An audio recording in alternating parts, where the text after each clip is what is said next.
Bonjour chers internautes de IGFM. Nous avons le plaisir de recevoir aujourd'hui pour votre émission 13 minutes pour convaincre M. Mame Mactar Gueye, président du Rassemblement démocratique sénégalais RDS. Bonjour M. Gueye. Bonjour M. Arouna Fall, très heureux d'être accueilli avec autant de chaleur et d'amitié dans les locaux du groupe Futurs Médias, particulièrement au niveau du portail internet IGFM. M. Gueye, l'actualité politique nationale est marquée ces derniers temps par une sortie fracassante du secrétaire général du RDS suite à la décision prise par le PDS qui était un de vos alliés principaux d'aller seul pendant les élections et vous avez décidé de claquer la porte. Bon, en fait, tout est parti. Qu'en est-il réellement? Effectivement, tout est parti d'une correspondance que je n'étais pas le seul à avoir reçue.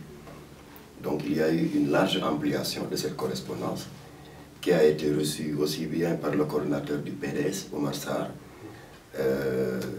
Ablaye Baldé, secrétaire général de l'UCS, Mamour Diop Decroix Andedieuf, Mbaye Diak, UFPE, Mamour Cissé, PSD Djantibi, Fahas de Seigne Khadim Thioune, Elan de Sitor Ndour, moi-même et tant d'autres. Nous sommes donc une bonne quinzaine de membres fondateurs de cette coalition Bolo Taxawu Askan Wi à avoir reçu cette correspondance d'alerte émanant d'un des nôtres. Je veux parler du secrétaire général de la Ligue des Masses, Cheikh Sidia Diop.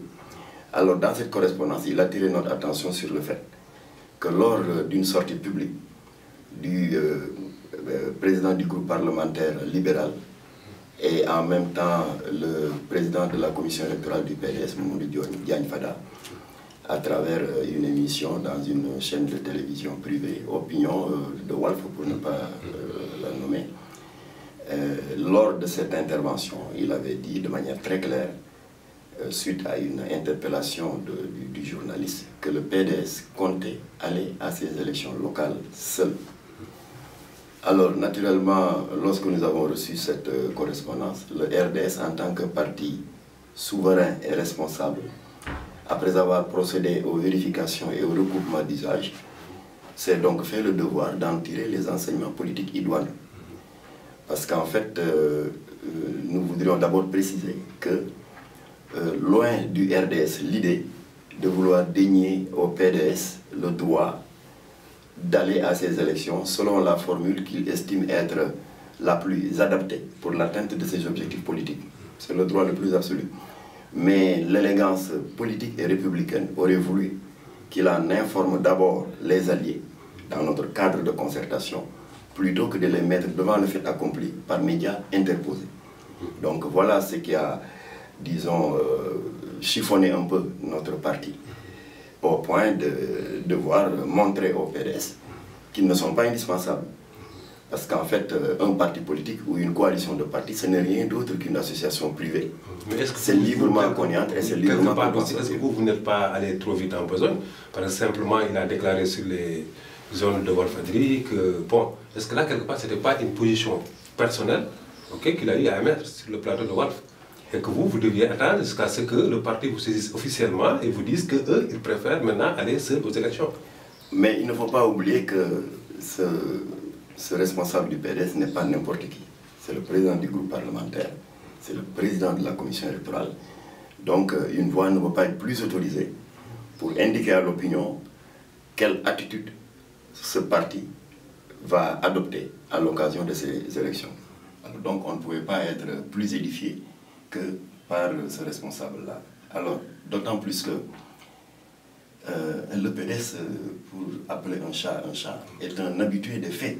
Ah oui, c'est des Alors, vous n'êtes pas sans savoir que lors des dernières législatives, beaucoup de partis alliés avaient souffert d'une attitude similaire. Je veux parler de leur congrès extraordinaire qui avait suivi notre défaite à la présidentielle de 2012. Et à ce moment-là, c'est leur secrétaire général qui était monté au créneau à l'occasion de son discours programme au CICES. Et il a conclu en disant, bon voilà, pour ces législatives qui s'annoncent, il y a eu une alliée. Et ça nous avait un peu choqué. Parce que un partenariat, une alliance de plus d'une dizaine d'années. Nous avons eu à mener ensemble des combats avec plus ou moins de bonheur pendant ces 10 ans. Je veux parler des législatives de 2001, des élections locales de 2002. Nous avons également ensemble, nous sommes battus pour la présidentielle de 2007, à l'occasion de laquelle tout le monde se souvient, le président Wade avait été élu au premier tour. Et enfin, les législatives de 2007, à l'occasion desquelles un certain nombre d'alliés avaient été élus députés. Je veux parler de M. Bekwa, etc. Mais est-ce que quelque part, vous ne volitez pas, vous avez semé, je ne sais pas qui récolte le vent, ce qui récolte la, comment on appelle? Le vent récolte la tempête. En tant que parti politique. Ok, vous ne pouvez pas, pendant 10 ans, vous alignez derrière un parti. Non, ce n'est pas un alignement, c'est une alliance stratégique. Voilà, alliance stratégique, prendre vos responsabilités et puis aller seul aux élections. Non, et puis gagner ce que vous avez. Non, vous savez que la tendance actuelle dans le monde entier, y compris dans les pays européens, c'est les alliances stratégiques.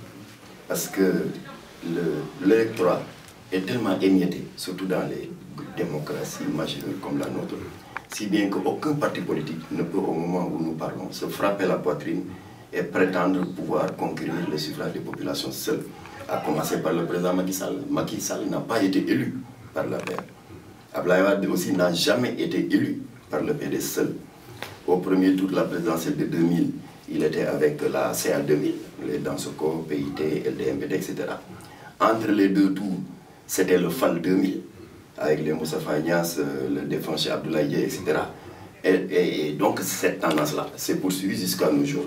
Et c'est la raison pour laquelle, après un compagnonnat de 12 ans, le PDS a parfaitement le droit, après notre échec à la présidentielle, de se dire, bon, puisque nous allons vers des législatives, et nous n'avons plus le gouvernement entre nos mains, il va falloir recycler nos anciens ministres dans les listes.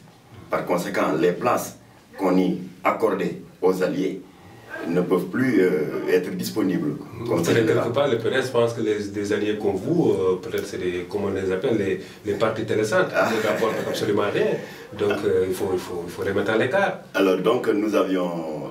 Est-ce que vous avez ce poids politique réel quoi, pour...